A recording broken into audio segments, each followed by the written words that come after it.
Swayam Prabha. Digital India. Educated India.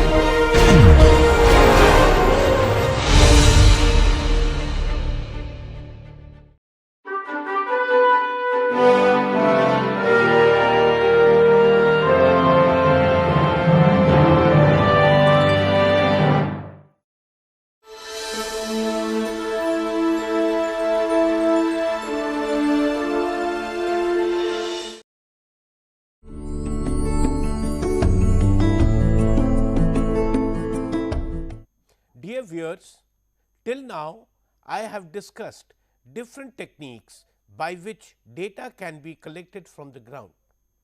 Remember, all these data have been finally stored in digital form within a computer. Now, these informations will be integrated so that digital maps can be generated. Advantage of a digital map is that it can be updated as needed and can be carried anywhere. So, in this session, I will introduce the concept of GIS, that is Geographical Information Systems. The collection of data about spatial distribution of significant properties of the earth's surface in the form of maps by navigators, geographers and surveyors has long been an important part of activities of the organized society. Topographical maps can be regarded as general purpose maps, while thematic maps for assessment and understanding of natural resources are of specific needs. The use of aerial photography and remote sensing has made it possible to map large areas with greater accuracy for producing thematic maps of large areas for resource exploitation and management. Handling of large volume of data for quantitative spatial variation of data requires appropriate tools to process these spatial data using statistical methods and time series analysis. Introduction of computer assisted cartography, many new tools were developed to perform spatial analysis of the data to produce maps in desired formats. These operations require a powerful set of tools for collecting, storing, retrieving, transforming and displaying spatial data from the real world for a particular set of purposes. This set of tools constitutes a geographic information system, or in short GIS. A GIS is an information system that is designed to work with data referenced by spatial or geographic coordinates. So, in a way, if we look at the illustration given below, GIS can be considered to be a data collection tool. It can also be considered as a data storage tool. It can also be considered as a data manipulation tool. As and when changes take place, we are probably able to undertake various stages of data creation and storing these data. Having done the manipulation and analysis of the data, we will naturally like to have some form of output. Now, these outputs could be based on the user action, that is what the user would like to do, or based on the user needs, that is whether he would like it in the form of a table, whether he would like to have it in the form of a graph, or whether he would like to have in the purpose of map. Because the task is that the user needs to use this information, and probably for planning stages this sort of system is a very ideal one. Once we do any activity with this new data set that has been created, with the help of GIS, we can subsequently go back to the data collection, update the new information which may have been now derived, which means that this particular cycle is a never ending cycle. Every time the data changes, the cycle gets initiated, and at the end of the whole exercise a new set of information is available, which again needs to be stored. So, this would never, it would be a never ending and a continuous process in the real sense.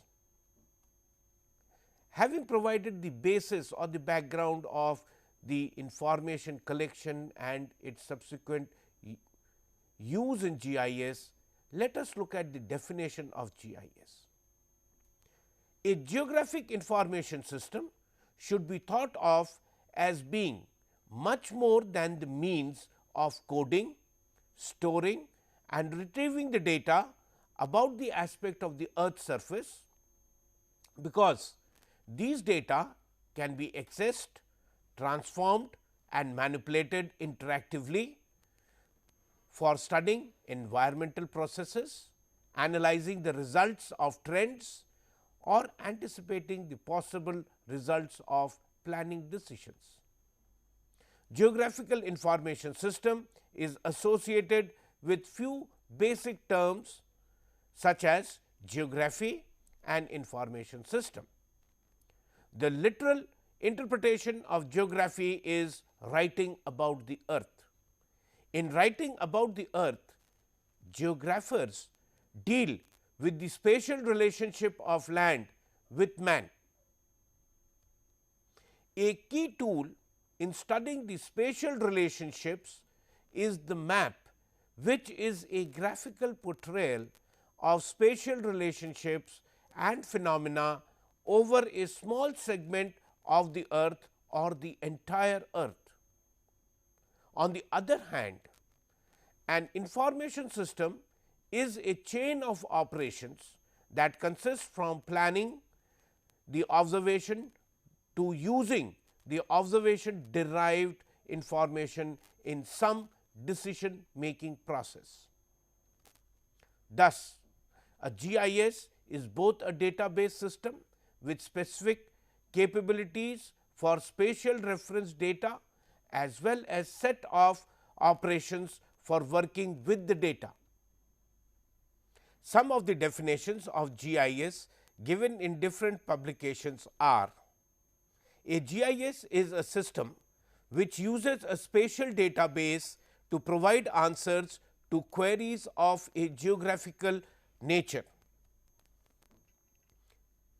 A computer assisted system for the capture, storage, retrieval, analysis and display of spatial data within a particular organization.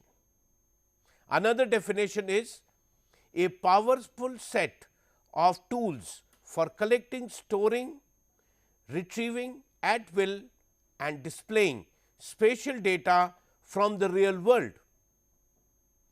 Another definition could be an organized collection of computer hardware, software, geographical data and personnel designed to efficiently capture, store, update, manipulate, analyze and display all forms of geographically referenced information. Well, this information has been given by ESRI, one of the lead software based companies presently in the market of GIS.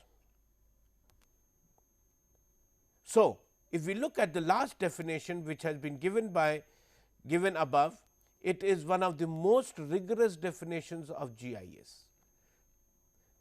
This definition includes requirements of personnel trained in the technology who can capture, store and update the data and provide answers to the complex queries of the management by integrating information contained in various layers through maps, tables and charts.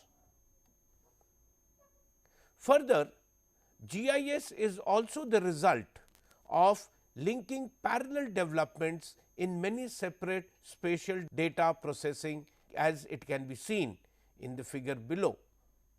That is to say that the development of GIS has been brought about with the development in various ancillary and associated technologies such as computer aided design and computer graphics, surveying and photogrammetry, spatial analysis using rasterized data from thematic maps, interpolation from point data, remote sensing technology, cartography, that is the science of high quality drafting.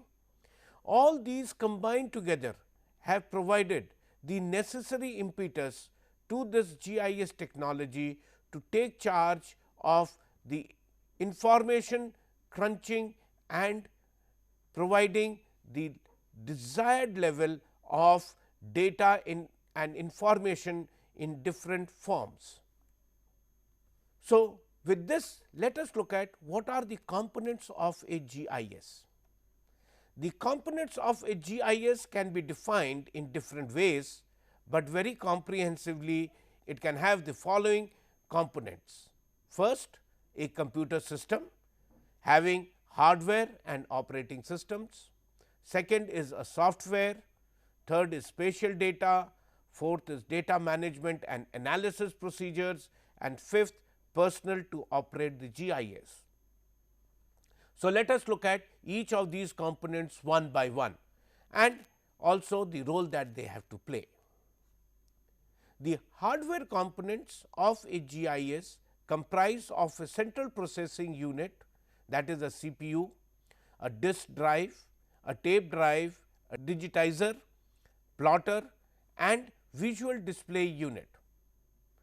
The disk drive and tape drives are basically data storage devices. The tape can be used for communicating with other systems. This particular figure shows the various major hardware components of a GIS. As emphasized, the CPU is the main heart of the computer, which links to a video display device on which all the informations are displayed as commands are executed at this computer level. Well, the input to certain activities would be carried out by the keyboard, and in case of interactive softwares, the mouse may be used to provide inputs to initiate actions.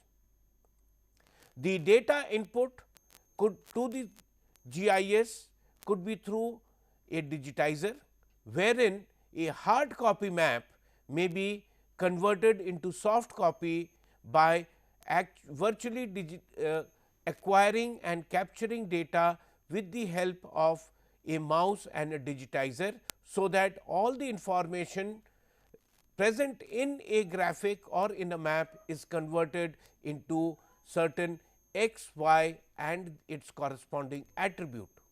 This attribute could be height, it could be any other information, maybe the length of the road or the width of the road, or it could be the type of feature, that is water bodies, or it could be a forest. The same task could be done by having a scanner, wherein the hard copy maps or graphics could be scanned by the scanner and converted into a soft copy, which would be then subjected to a process of digitization, which would be on screen displayed on the VDU to the user, who would then with the help of the mouse would convert the information into plausible form.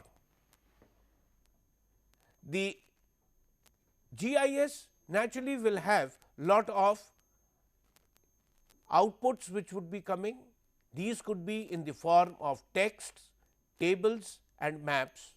So, one may need a printer to print the textual informations, the tables, and may require a plotter for printing the maps. Having done this, the whole information need to be safely stored somewhere. So, there could be disk drives in which the data could be stored, or there could be tape drives wherein bulk data storage can be carried out. The next component is the software.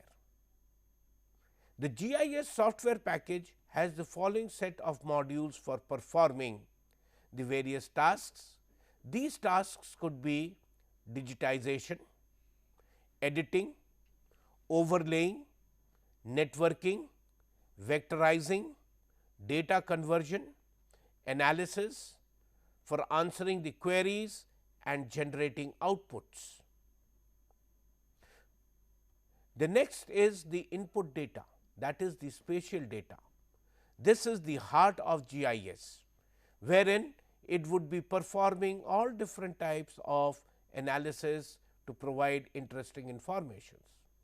So, spatial data are characterized by information about the position, connections with other features and details of non-spatial characteristics. A GIS software is designed to handle all spatial data.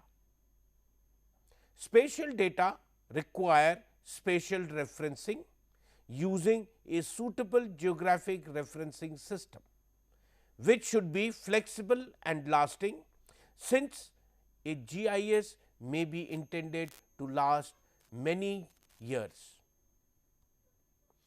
A traditional method of presenting the geographic space occupied by spatial data in a GIS environment is in the form of a series of thematic layers. The spatial data layers represented as either layers of objects are simplified by breaking down all the geographic features with three basic entities types such as line, points, lines and areas before they can be stored in the computer. Well, this slide shows the transformation of the real ground into information layers depending upon the type of information. If we see at the lowermost, we have the block of the earth surface, and on this earth surface there are different types of informations pertaining to road, type of buildings which are there, the type of agriculture, the trees, all different types of information as they are integrated and lying, and they have a certain amount of interrelationship amongst them. But when we want to analyze or make analysis of information, probably we need to segregate all this information into different layers, and what you find is we can convert the ground into different layers consisting of information related to the road network or to the type of housing schemes which are there, or the type of tree structures as they are located, and thus in a way all these informations are now being split and made into specific layers of information. So, in a nutshell, we can say GIS allows us the information segregation into desired information categories. Next component of a GIS is data management and analysis. Input data in the form of spatial data and non-spatial data and the information about their linkages and updating of data are the most expensive and time consuming part of any GIS project. Data input is the process of converting data from its existing form to one that can be used by the GIS. The management of data in GIS includes storage, organization and retrieval using a database management system, that is DBMS. The DBMS should support for multiple users and multiple databases, allowing efficient updating and minimizing the redundant information. It should also allow data dependency, security and integration. GIS analysis procedures include: A. Storage and retrieval capabilities for presenting the required information. B. Queries allowing the user to look at patterns in the data. C. Prediction or modeling capabilities to have information about what data might be at different time and place. The data output in GIS depends on cost constraints, the type of users and the output devices available. The next component is the personal operating GIS. A GIS project requires trained personnel who can plan, implement and operate the system. They should also be capable of making decisions on the basis of the output. The success of any GIS project depends upon the skill and the training of the personnel handling the project. Having discussed the components of a GIS, let us look at the geographical concepts on the basis of which GIS is built. The geographic features on the earth can be represented by three basic entities types, that is points, lines and areas. A spatial object represents a geographical area having a number of different kinds of associated attributes or characteristics. A spatial object with no area is a point that can be associated with a range of data such as wells, rain gauge stations, etc. One of the key attributes of a point is its geographical location represented in terms of coordinates such as latitude and longitude. When a spatial object is made up of a connected sequence of points, it is referred to as a line. Lines have only linear dimension, that is, they do not have any width, and a specified location is given on one end of the line and not on the line itself. Attributes to a line could be the number of wells that the line separates in an area having wells. Nodes are defined as special kinds of points that usually indicate the junction between lines or the ends of line segments. A closed area is represented by a polygon. A polygon can be simple when it consists of undivided areas or complex when it is divided into areas of different characteristics. Chains are special kinds of line segments which correspond to a portion of the bounding edge of a polygon. In the context of spatial objects, the concepts of scale and resolution must also be clearly understood. Scale is the ratio of distances represented on a map or photograph to their true distances on the earth's surface. A scale of 1:50,000 indicates that 1 unit distance on the map is equal to 50,000 units in the same units on the ground. A map may be small scale map or it could be a large scale map. Resolution is an important concept when dealing with spatial data. Its literal meaning is distinguishing the individual parts of an object or the degree to which detail is visible on a photograph or on a television. In case of spatial data, the more specific definition is the content of the geometric domain divided by the number of observations normalized by the spatial dimension. So, the mean resolution element can be defined as the square of the area divided by the number of observations. Smaller is the mean resolution element, higher is the resolution of the data set. Now, let us look at what are the input data requirement for GIS.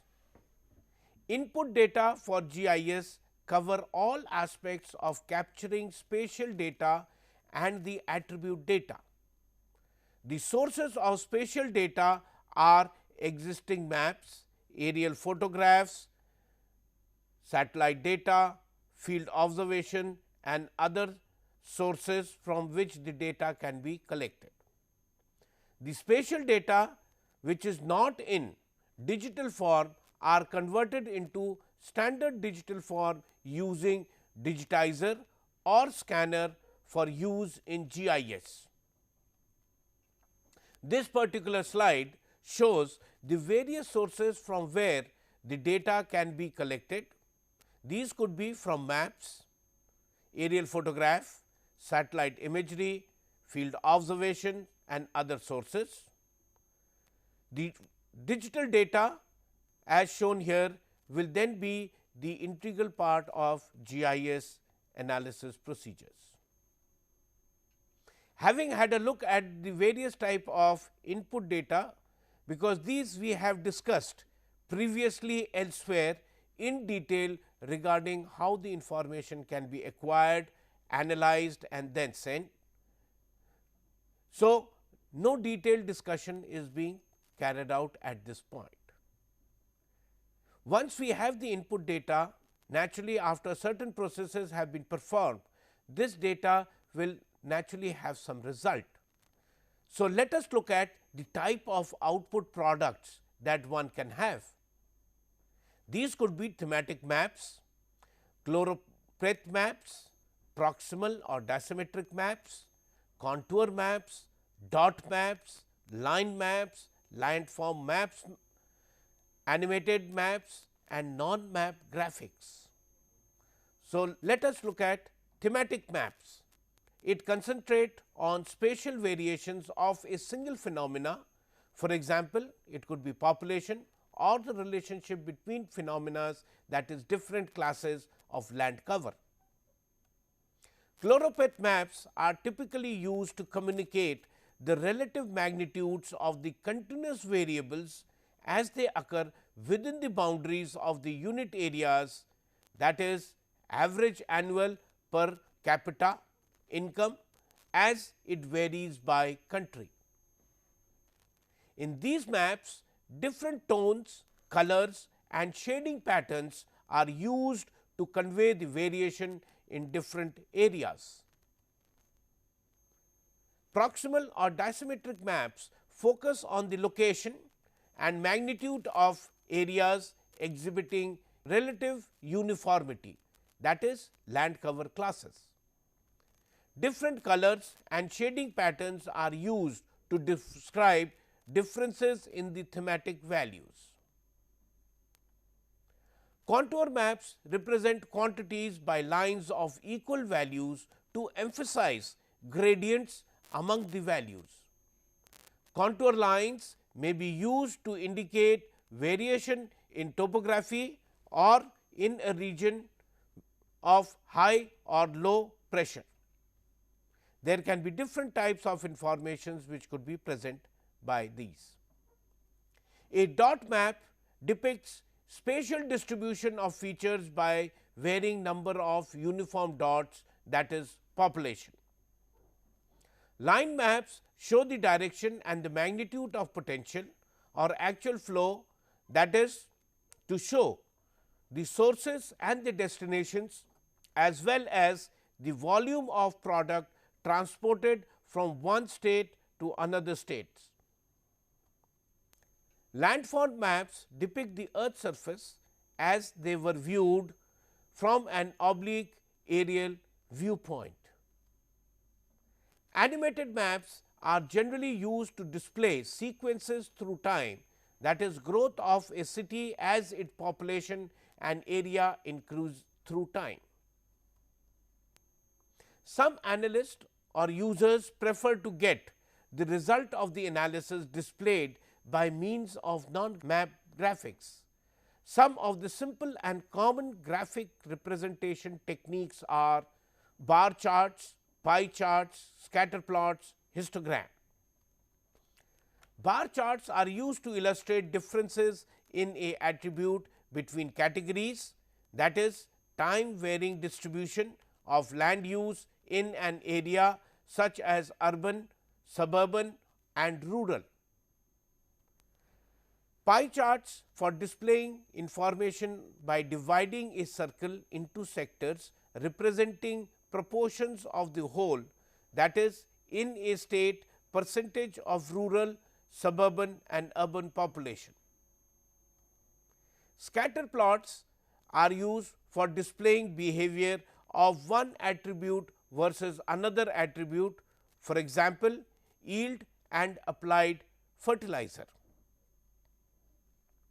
Histograms are used to show the distribution of a single attribute to examine the way the attribute is apportioned amongst the different possible values, that is, percentage of education at primary, secondary, higher and other levels.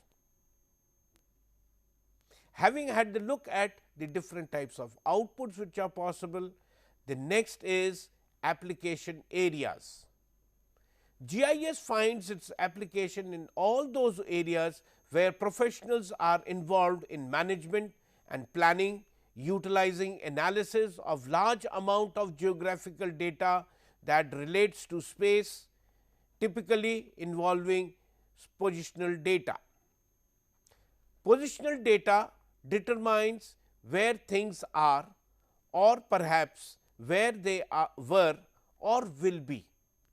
In other words, it is dealing with questions related to geographic space. Some of the typical applications may be as under. A forest manager may want to optimize the production of timber using data on soil and current tree stand distribution under a number of operational constraints. A geologist may be interested in identifying the best dam site by analyzing the earthquake data of the area and rock formation characteristics. A geoinformatic engineer may want to determine the best sites for his company's relay stations, taking into account the land prices and topography, etc. GIS is used to study the phenomena which are man-made or natural. Urban planning essentially requires a thorough understanding of the interrelationships between various entities such as road connectivity, schools, hospitals, police stations, etc., with respect to human settlements. On the other hand, in geomorphology, ecology and soil studies, natural phenomena such as rock formation, plate tectonics, distribution of soils are analyzed. GIS applications also consist of study of both natural as well as man-made entities together. The effect of human activity on the environment is referred to as environmental impact assessment, involving the analysis of data, both natural and man-made features. A study on the growing industrial units in an area is a problem of environmental impact assessment. GIS has distinct applications in feasibility studies such as site suitability and simulation studies in erosion modeling. Well, here I have just presented some of the very common application areas. However, the list is long. With this, I now conclude this particular session, and in my next session, I would discuss the various types of data, that GIS data and their various characteristics, or we shall be using the word attribute from now rather than the word characteristic, because in GIS attribute is a very important terminology. Thank you.